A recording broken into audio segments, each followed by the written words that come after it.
The Hereafter 12. In a narration found in Jami at-Tirmidhi, number 3120, the Holy Prophet Muhammad, peace and blessings be upon him, advised that each person will be asked 3 questions in the grave. The first question will be, who is your Lord? In order to answer this question correctly, a Muslim must not only believe in Allah, the Exalted, but prove this belief through actions. This is only achieved by fulfilling His commands, refraining from His prohibitions, and by facing His decrees with patience. This will ensure they use the blessings they have been granted in ways pleasing to Allah, the Exalted. It is this very proof which will support a Muslim in their grave when they encounter this question. It is important to note that even some non-Muslims believe in Allah, the Exalted, yet they will fail to answer this question correctly, as they did not use the blessings they were granted in ways pleasing to Him during their lives on earth. If only believing in Him was enough, then these non-Muslims would succeed in this question. But it is quite evident they will not succeed. The next question will be, what is your religion? If a Muslim desires to answer this correctly, they must not only believe in Islam, but practically implement its teachings in their everyday life.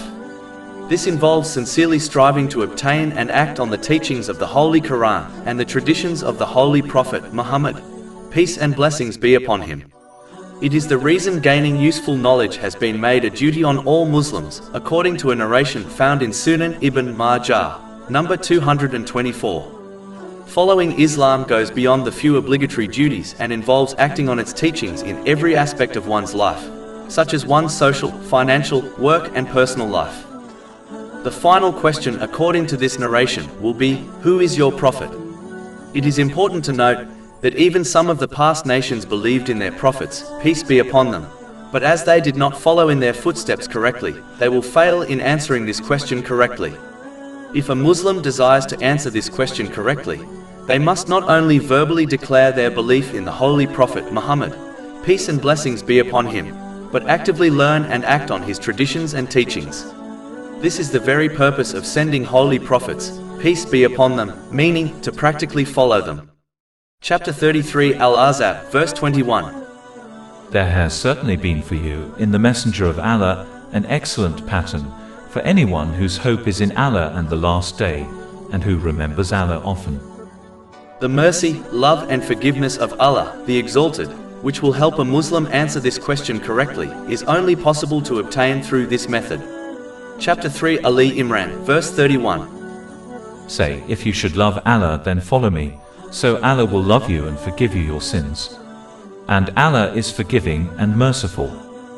To conclude, just like the questions in a written or oral exam cannot be answered successfully without practically learning knowledge through studying and revision, neither can a person answer the questions of the grave successfully without practically learning and acting on the teachings of the Holy Quran and the traditions of the Holy Prophet Muhammad, peace and blessings be upon him, in every aspect of one's life. Over 400 free ebooks, audiobooks, infographics, podcasts and blogs available on our website, www.shakepod.com.